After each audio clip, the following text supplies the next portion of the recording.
Hi friends, welcome back to my channel. ఈరోజు మీకు ఈ సీరియల్లో ఏం జరిగిందో తెలుసుకోవాలి అనుకుంటున్నారా? అయితే వెంటనే మనం సీరియల్లోకి వెళ్ళిపోదాం. ఇక దేవ ఏ తప్పు చేయలేదని, ఇంకా హరివర్ధన్ అయితే అనవసరంగా దేవాని కొట్టానని తనలో తను చాలా బాధపడతాడు. ఇక ఒక దగ్గర కూర్చుని కుమిలిపోతూ ఉంటాడు. ఇక ఇంతలో మిథున హరివర్ధన్ దగ్గరకు వచ్చి, నాన్న చూసారుగా, ఒక ఆడపిల్లకి అన్యాయం జరిగింది అని తెలియగానే తను ఎవరని కూడా ఆలోచించకుండా మినిస్టర్ కొడుకుని కొట్టాడు. దేవా ఏంటో ఇప్పటికైనా నీకు అర్థమవుతుందా? చూడన్నా, దేవా ఒక ఆడపిల్ల గురించి అంతలా ఆలోచించేవాడు. తను తాళి కట్టి పెళ్లి చేసుకున్న భార్య కోసం ఇంకెంతలా ఆలోచిస్తాడు? చెప్పండి నాన్న, ఇప్పటికైనా దేవా మంచితనం మీకు అర్థమైంది అనుకుంటున్నాను. చూడు నాన్న, దేవా నన్ను సంతోషంగా చూసుకుంటాడు. అలాగే నాకు ఏ కష్టం రాకుండా చూసుకుంటాడు. ఒకవేళ నేనేదన్నా ఇబ్బందుల్లో ఉంటే తన ప్రాణాలు బలంగా పెట్టైనా నన్ను కాపాడుకుంటాడు. దేవా మీద నాకు నమ్మకం ఉంది నాన్న. మీరు కూడా దేవాని నమ్ముతున్నారని అనుకుంటున్నాను అని చెప్పి ఇక మిథున అయితే హరివర్ధన్తో మాట్లాడుతూ ఉంటే హరివర్ధన్ మిథున మాటలకి మౌనంగా ఉండిపోతాడు. ఇక మిథున అయితే, ఏంటి నాన్న మీకు మాటలు రావట్లేదా? నాకు తెలుసు నాన్న, దేవా ఎట్లాంటి వాడో మీరీపాటికి అర్థం చేసుకున్నారని, దేవ గురించి ఇప్పటికైనా మంచిగా ఆలోచిస్తారని అనుకుంటున్నాను అని చెప్పి ఇక మిథున అక్కడి నుంచి వెళ్ళిపోతూ ఉంటుంది. ఇక హరివర్ధన్ బయటికి వచ్చేసరికి బయట గార్డెన్లో కూర్చుని ఉన్న దేవాని చూస్తాడు. ఇంకా దేవా అయితే హరివర్ధన్ వస్తున్నాడని లేవబోతుంటే ఇక హరివర్ధన్ దేవా భుజం మీద చెయ్యి వేసి కూర్చో అని లేవకుండా కూర్చోపెడతాడు. ఇక ఇంతలో మిథున అయితే విండోస్ ఓపెన్ చేసి బయటకు చూస్తుండగా ఇంకా హరివర్ధన్ దేవ భుజం మీద చెయ్యి వేసి కూర్చోమని లేవకుండా అక్కడే కూర్చోపెట్టడం. ఇక హరివర్ధన్ అయితే దేవాతో మాట్లాడుతూ ఉండడం చూసి చాలా సంతోషిస్తుంది. ఇక హరివర్ధన్ అయితే దేవతో, చూడు, ఇన్ని రోజులు నీలో నేను ఒక రౌడీని మాత్రమే చూశాను, కానీ లలిత అలాగే మిథున ఆయన్ని కేవలం మీరు ఒక రౌడీగానే చూస్తున్నారు. ఆయనలో మంచితనాన్ని గుర్తించలేకపోతున్నారు అని వాళ్ళంటుంటే వాళ్ళ పిచ్చితనం ఒక రౌడీని పట్టుకుని వాళ్ళలో మంచితనాన్ని వెతకమంటున్నారేంటి అని నాలో నేను నవ్వుకున్నాను. వాళ్ళ వెర్రితనానికి వాళ్ళ మీద జాలి పడ్డాను. కానీ ఒక జడ్జిగా ఉండి నేనే నీ మంచితనాన్ని తెలుసుకోలేకపోయాను. చూడు, ఈరోజు నీ వల్ల నా కుటుంబం అలాగే నా కూతురు సంతోషంగా ఉన్నారు. ఒకవేళ అలంకృతికి ఏదన్నా జరగరాంది జరిగితే ఈ కన్న తండ్రి గుండె ఆగిపోయి ఉండేది. నువ్వు అలంకృతి ప్రాణాలే కాదు, తనతో పాటు నా ప్రాణాలు కూడా కాపాడావు. అలాగే నా కుటుంబ గౌరవాన్ని నిలబెట్టావు. నీ గురించి నేను తప్పుగా అపార్థం చేసుకున్నాను. ఇవి చేతులు కాదు, కాళ్ళనుకో. నేను నీ గురించి తప్పుగా అపార్థం చేసుకున్నందుకు నన్ను క్షమించు అని చెప్పి హరివర్ధన్ మాట్లాడుతూ ఉంటే ఇక దేవా, అయ్యో సార్, ఏంటి సార్ ఈ మాటలు? మీరేనా ఇలా మాట్లాడుతుంది? మీరు నా కాళ్ళు పట్టుకుంటారంటారేంటి సార్ అని అంటుంటే, చూడు, నువ్వు ఈరోజు చేసింది మామూలు విషయం కాదు. నువ్వు నా కుటుంబ గౌరవంతో పాటు నా కూతుర్ని, నన్ను ప్రాణాలు కాపాడావు. మరి నీకు ఏం చెప్పినా రుణం తీరదు. చూడు, నీకు థ్యాంక్స్ అనేది చాలా చిన్న మాట, కానీ చెప్పకుండా ఉండలేకపోతున్నాను అని చెప్పి ఇక హరివర్ధన్ అయితే దేవా 2 చేతులు పట్టుకుని తనకి థ్యాంక్స్ చెప్పి ఇక దేవాని దగ్గరకు తీసుకుని హగ్ చేసుకుంటాడు. దేవ కూడా హరివర్ధన్లో వచ్చిన మార్పుని చూసి చాలా సంతోషిస్తాడు. ఇక అలాగే మౌనంగా ఉండిపోతాడు. ఏంటి ఈ జడ్జి ఏంటి నాకు థ్యాంక్స్ చెప్పడమేంటి, నాకు క్షమాపణలు అడగడమేంటి అని నీకు కాస్త ఆశ్చర్యంగా ఉంది కదా? కానీ ఇదంతా నిజం. నువ్వు చేసిన పని వల్ల ఈరోజు నాకు చాలా సంతోషంగా ఉంది అని చెప్పి ఇక హరివర్ధన్ అయితే దేవ భుజం మీద తట్టి అక్కడి నుంచి వెళ్ళిపోతాడు. ఇక ఇదంతా చూసిన మిథున చాలా సంతోషంగా పరిగెత్తుకుంటూ వచ్చి ఇక దేవ చెయ్యి పట్టుకుని, చూసావా నాన్న నిన్ను క్షమించారు, అలాగే ఆయన నిన్ను క్షమాపణలు అడుగుతున్నారు. పైగా ఆయన నిన్ను దగ్గరికి తీసుకుని థ్యాంక్స్ కూడా చెప్పారు. అంటే నాన్నగారికి నువ్వు కూడా నచ్చేశావు. ఎన్ని రోజులు నాన్నగారిని నీకు ఎట్లా దగ్గర చెయ్యాలి, అలాగే నీ మంచితనం ఆయన ఎలా అర్థం చేసుకోవాలి అని ఎదురు చూశాను. అందుకేనేమో అలంకృతి రూపంలో మళ్ళీ నీ గురించి నాన్న అర్థం చేసుకునేలాగా ఆ పార్వతి పరమేశ్వరులే చేశారు. రేపొక్కరోజే గడువుంది. నాన్న నీ గురించి ఎట్లాంటి నిర్ణయం తీసుకుంటారా అని చాలా భయమేసింది. కానీ ఈరోజు నాన్న నీతో మాట్లాడిన తీరు చూసిన తర్వాత ఆయన నిన్ను అల్లుడిగా ఒప్పుకుంటారన్న నమ్మకం వచ్చింది. మనిద్దరి జంట ఎవరూ విడతీలేని బంధమని ఇప్పటికైనా నీకు అర్థమైందా? చూడు, నువ్వుంటే నా జతగా అంటూ ఎప్పుడూ నీ పక్కనే ఉంటాను అని చెప్పి ఇక మిథున అయితే దేవాని హక్ చేసుకుంటుంది. దేవా మిథున అలా హక్ చేసుకోవడంతో తను ఏం చెయ్యలేక మౌనంగా అలాగే నిలబడిపోతాడు. తన చేతుల్ని ముందుకి తీసి కూడా ఇక వెనక్కి పెట్టేసుకుంటాడు. ఇక మిథున అయితే రండి నిద్రపోదాం అని చెప్పి ఇక దేవ చెయ్యి పట్టుకుని అక్కడి నుంచి తీసుకెళ్లిపోతాడు. ఇక ఇక్కడ చూస్తే త్రిపుర అయితే జరిగిందంతా చూసి ఇంకా కోపంతో రగిలిపోతుంది. రాహుల్ అయితే త్రిపుర ఏంటి అంత కోపంగా ఉన్నావు అని అంటుంటే, చూడు రాహుల్, నేను ఎందుకు కోపంగా ఉన్నాను నీకు తెలీదా? నువ్వెలాగో ఒక చేతకాని వాడవని అర్థమైపోయింది. అందుకే నేనే ఏదో ఒకటి చెయ్యాలి కదా అని అంటుంటే, త్రిపుర ఏం మాట్లాడుతున్నావు? చూడు, ఇన్ని రోజులు ఆ దేవాలో మనం ఒక రౌడీని మాత్రమే చూసాం. కానీ ఈరోజు తన ప్రాణాలకు తెగించి నా చెల్లెల్ని కాపాడాడు. అలాగే మన కుటుంబ గౌరవాన్ని నిలబెట్టాడు. ఇంకా నువ్వు దేవా గురించి అని అంటుంటే ఇక త్రిపుర అయితే అయితే ఆ రౌడీ గాడిని ఈ ఇంటికి అల్లుడిగా నువ్వు ఒప్పేసుకున్నావన్నమాట. అందుకేగా ఇలా మాట్లాడుతున్నావు అని చెప్పి ఇంకా లలిత అయితే త్రిపుర అయితే రాహుల్ని అడుగుతుంది. రాహుల్, అది కాదు, అసలు నేనేం చెప్తున్నానో కాస్త విను అని అంటుంటే, చాలు రాహుల్, నీ మాటలే నాకు అర్థమైంది. నువ్వు ఆ రౌడీని మంచి యాంగిల్లో చూస్తున్నావు అంటే నువ్వు నీ చెల్లెలికి భర్తగా ఈ ఇంటి అల్లుడిగా ఒప్పుకున్నావని నాకు అర్థమైంది. ఇక నువ్వు వాడి గురించి ఏం చెప్పక్కర్లేదు, అలాగే నువ్వేం చెయ్యలేవని కూడా నాకు అర్థమైపోయింది అని అంటుంటే, నోరు మూస్తావా త్రిపుర? కాస్త ఎదుటి వాళ్ళు చెప్పేది వినిపించుకో. చూడు, వాడి గురించి నేనే కాదు నాన్న కూడా ఇలాగే ఆలోచిస్తున్నారు. వాడు ఈ ఇంటికి అల్లుడుగా ఎన్నటికీ కాలేడు. వాడు అలంకృతిని కాపాడినంత మాత్రాన వాడిని నేను మిథునకి భర్తగా ఈ ఇంటి అల్లుడిగా ఎలా ఒప్పుకుంటా అనుకుంటున్నావు? చూడు, నేను ఎప్పటికీ కూడా ఆదిత్య ఇంటికి అల్లుడు రావాలని కోరుకున్నాను. కానీ నువ్వే అనవసరంగా నా మీద నోరు పారేసుకుంటున్నావు అని అంటుంటే ఇక త్రిపుర, సారీ రాహుల్, నువ్వొచ్చి ఆ రౌడీ గాడి గురించి అలా చెప్పేసరికి నాకు కోపం తట్టుకోలేక అలా మాట్లాడేశాను అని అంటుంటే ఇక రాహుల్, చూడు త్రిపుర, రేపే మిథునకి మా నాన్నగారిచ్చిన గడువు రేపటితో పూర్తవుతుంది. రేపు ఖచ్చితంగా నాన్నగారు ఆ రౌడీ గాడిని ఇంటి అల్లుడిగా ఒప్పేసుకుంటారు. ఆ తర్వాత మనం చేసేది కూడా ఏమీ లేదు.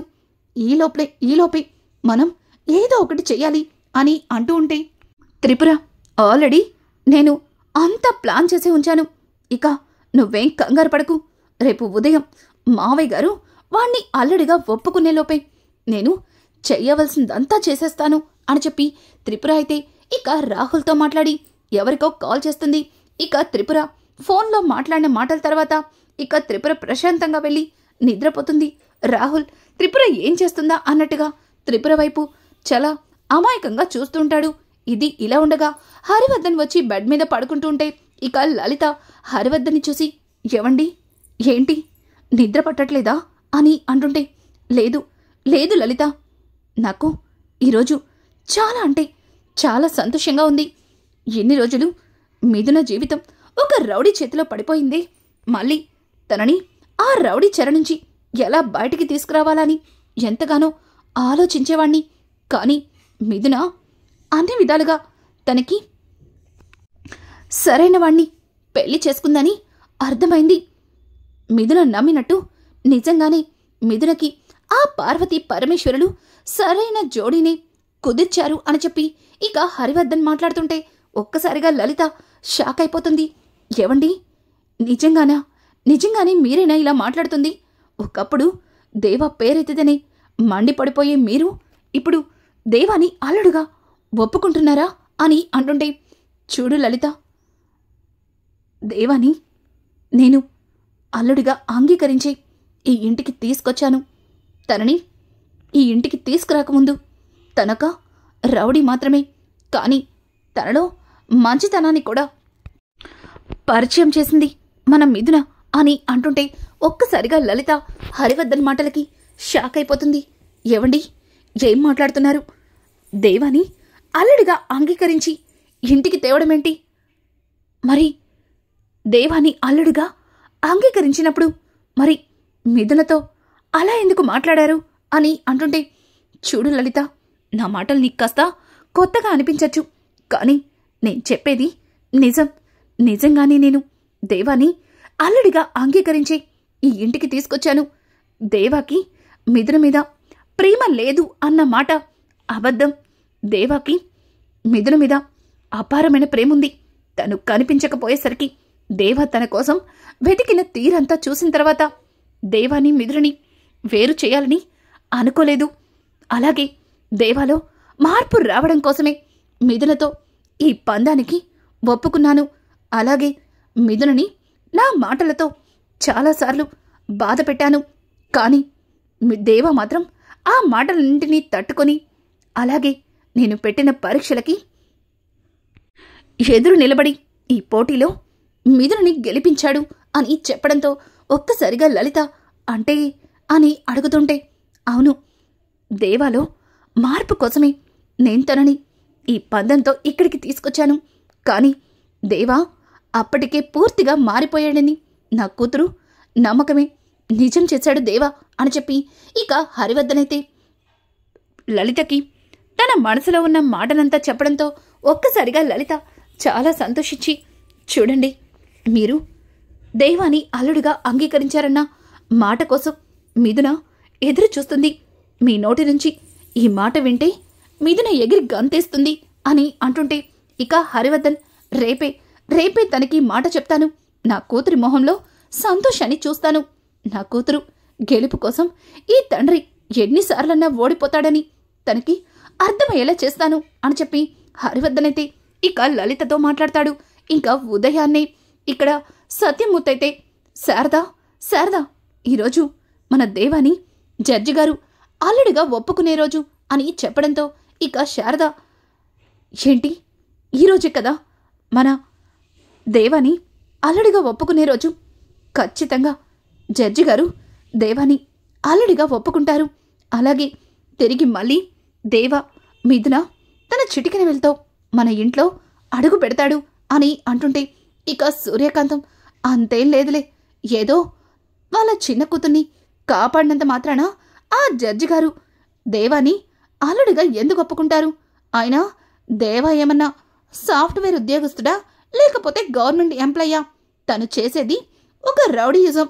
ఆ రౌడీని ఎవరన్నా అల్లుడుగా ఒప్పుకుంటారా అని అంటుంటే ఇక ఇంతలో శారద, సూర్యకాంతం, ఎప్పుడేం మాట్లాడాలో నీకు తెలీదా? చూడు, నువ్వు ఈ ఇంటి కోడలిగా ఏ రోజన్నా ఎదుటి వాళ్ళ బాధని అర్థం చేసుకున్నావా? కానీ మిథున ఇంట్లో కోడలిగా అడుగుపెట్టింది, కానీ తనని ఎవ్వరూ కూడా ఒక మనిషిగా కూడా చూడలేదు. కానీ తన ప్రాణాలకు తెగించి మీ మావయ్య గారిని గుడిలో కాపాడింది. అలాగే మనందరి సంతోషం కోసం తాను బాధపడింది. అట్లాంటి అమ్మాయికి మంచి జరగాలని కోరుకోకుండా ఏంటి కుళ్ళు బుద్ధులు అని చెప్పి శారద మాట్లాడుతూ ఉంటే ఇక ప్రమోదిని, చూడు కాంతం, ఇక నువ్వు ఎన్ని చేసినా మిథున ఇంటి కోడలిగా అడుగు పెట్టే తీరుతుంది. నువ్వు కూడా ఫిక్స్ అయిపో. తను ఈ ఇంటికి కోడలిగా, నీకు తోటి కోడలిగా అని చెప్పడంతో ఇక కాంతం కోపంగా శ్రీరంగాన్ని చూస్తుంది. ఇంతలో ఒక పెద్ద ఆయన కొన్ని పేపర్స్ తీసుకుని ఇంకా సత్యమూర్తితో, నమస్కారం మాస్టారు అని చెప్పడంతో ఇక సత్యమూర్తి, నమస్కారం అండి, మీరు అని అంటుంటే, ఏంటండి నన్ను గుర్తుపట్టకుండానే నాకు ఈ ఇల్లు తాకట్టు పెట్టేశారా అని చెప్పడంతో ఒక్కసారిగా సత్యమూర్తి అలాగే కుటుంబ సభ్యులందరూ కూడా షాక్ అయిపోతారు. ఏం మాట్లాడుతున్నారు? నా ఇంటిని మీ దగ్గర తాకట్టు పెట్టడమేంటి అని అంటుంటే, అదేంటండి, ఈ ఇంటిని మీ చిన్నబ్బాయి తాకట్టు పెట్టాడు కదా, పైగా మీరే నా దగ్గరికి పంపించారని కూడా చెప్పాడు. మీరేమో నేనెవరో తెలియనట్టుగా మాట్లాడుతున్నారు అని అంటుంటే ఒక్కసారిగా సత్యమూర్తి షాక్ అయిపోతాడు.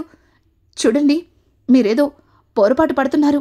మా చిన్నబ్బాయి ఈ ఇంటిని మీ దగ్గర తాకట్టు పెట్టడమేంటి అని అంటుంటే, చూడండి సార్, పురుషోత్తం దగ్గర రౌడీగా పనిచేసేది మీ చిన్నబ్బాయి దేవానే కదా అని అంటుంటే, ఇంకా సత్యమూర్తి షాక్ అయ్యి ఇంట్లో అందరినీ ఆశ్చర్యంగా చూస్తూ, అవును మా అబ్బాయే కానీ అని అంటుంటే, చూడండి సార్, ఒకసారి ఈ పత్రాన్ని చూడండి, ఇందులో మీ సంతకమే కదా అని చెప్పి ఇక సత్యమూర్తి సంతకాన్ని చూపిస్తారు.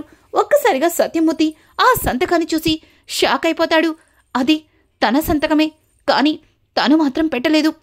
ఆ సంతకం ఆ పేపర్లోకి ఎలా వచ్చింది, అలాగే ఇంటి పత్రాలు అతని దగ్గరికి ఎలా వెళ్ళాయో అర్థం కాక సత్యమూర్తి ఒక్కసారిగా కుప్పకూలిపోతాడు. ఇక శారద అయితే, ఏవండి ఏవండి ఏమైందండి, అసలు ఏం జరిగింది అని అంటుంటే, శారద, ఇవి ఇవి మన ఇంటి పత్రాలే, కానీ ఇందులో నా సంతకం ఎలా వచ్చింది అని చెప్పి ఇక సత్యమూర్తి ఆశ్చర్యంగా శారదని అడుగుతాడు. ఒక్కసారిగా శారద ఇక శ్రీరంగం అలాగే కాంతం దగ్గరికెళ్ళి, నిజం చెప్పండి, ఈ ఇంటి కాగితాలు మీరే దొంగతనంగా తీసుకెళ్లి తాకట్టు పెట్టారు కదా, చివరికి ఆయన సంతకాన్ని కూడా ప్రోజరీ చేస్తారా అని అంటుంటే, అమ్మా ఏం మాట్లాడుతున్నారు, మేమెందుకు అవన్నీ చేస్తాం, ఆ రోజు ఇంటిని అమ్మేయాలని చెప్పి ఒక పార్టీని తీసుకొస్తే మీరే కదా ఇంటిని అమ్మం, ఈ ఇల్లు ముక్కలు చేయమని అతన్ని తరిమేశారు. ఆ తరువాత మా వరకు మేము సైలెంట్గానే ఉన్నాం. ఆయన మీ ముద్దుల కొడుకు చేసిన తప్పులకి మా మీద నిందలు వేస్తున్నారేంటి అని చెప్పి ఇక సూర్యకాంతం అలాగే శ్రీరంగం ఇద్దరూ కలిసి ఇక దబాయిస్తూ ఉంటారు. ఇక శారద అయితే, ఏవండి, ఇదంతా నిజం కాదండి, ఇతను అబద్ధం చెప్తున్నాడండి అని అంటుంటే, ఇక సత్యమూర్తి, లేదు లేదు శారద, అతను అబద్ధం చెప్పట్లేదు, అతను నిజమే చెప్తున్నాడు. కానీ ఈ ఇంటి కాగితాలు దేవా ఎప్పుడు తీసుకెళ్లాడు? చివరికి వాడు ఉన్న ఇంట్లోనే దొంగతనం చేసి ఇలా ఇంటి కాగితాల్ని ఇతనికి తాకట్టు పెడతాడని అస్సలు ఊహించలేదు. వాడు మారిపోయాడని, వాడు ప్రయోజకుడయ్యాడని ఇప్పుడే కదా వాడి గురించి ఎంతగానో ఆనందపడ్డాను. కానీ ఎంతలోనే వీడు ఇట్లాంటి పని చేశాడేంటి అని చెప్పి ఇక సత్యమూర్తి చాలా బాధపడుతూ ఉంటే, ఇంతలో ప్రమోదిని, అయ్యో మావయ్య గారు అనవసరంగా దేవ గురించి తప్పుగా అపార్థం చేసుకుంటున్నారు, ఇదంతా నిజమై ఉండకపోవచ్చు అని అంటుంటే, చాలమ్మా చాలు, ఇంతవరకు వాణ్ణి నమ్మి నేను మోసపోయాను, కానీ వాణ్ణి నమ్మి మరొక ఆడపిల్ల మోసపోకూడదు. ఇక జడ్జి గారు వాణ్ణి అల్లుడిగా అంగీకరించి ఆ అమ్మాయిని వాడి చేతిలో పెడితే వాడి జీవితమే నాశనమైపోతుంది అని చెప్పి ఇక సత్యమూర్తి తన మొబైల్ని తీస్తుంటే, శారద, ఏవండి ఏం చేస్తున్నారండి, ఎందుకండి కంగారు పడుతున్నారు అని అంటుంటే, ఇక సత్యమూర్తి అయితే దేవకి కాల్ చేస్తాడు. ఇక దేవ ఫోన్ని మిథున అయితే లిఫ్ట్ చేస్తుంది. మిథున, హలో మావయ్య గారు అని అంటుంటే, అమ్మా మిథున, ఒక్కసారి జడ్జి గారికి ఫోన్ ఇవ్వు అని చెప్పడంతో ఇక మిథున ఆ ఫోన్ని జడ్జి గారికి ఇస్తుంది. నాన్న, మావయ్య గారు మీతో మాట్లాడాలి అంటున్నారు అని చెప్పడంతో ఇక జడ్జి గారు, హలో మాస్టారు, ఈ టైంలో ఫోన్ చేశారు, నాకు తెలుసు మీరెందుకు ఫోన్ చేశారో.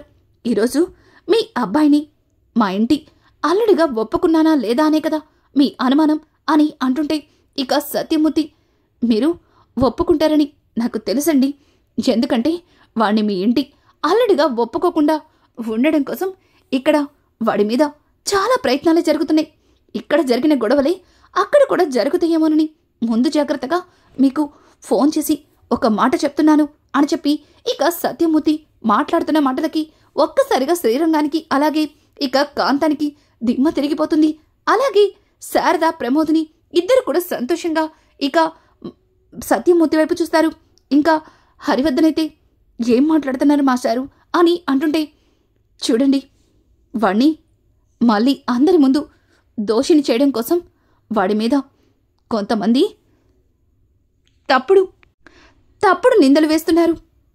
మీరు పొరపాటున ఆ నిందలు నమ్మి వాడి గురించి తప్పుగా అనుకుంటారని మీకు ముందుగా ఓ మాట చెప్తున్నాను అని చెప్పి జరిగిందంతా సత్యమూర్తి జడ్జితో చెప్తాడు.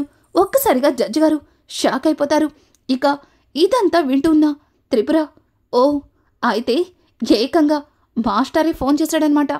ఇక మావయ్య ఎట్టి పరిస్థితిలో ఆ రౌడీగాడిని అల్లుడిగా ఒప్పుకోరు అని చెప్పి త్రిపుర తెగ సంబరపడిపోతుంది.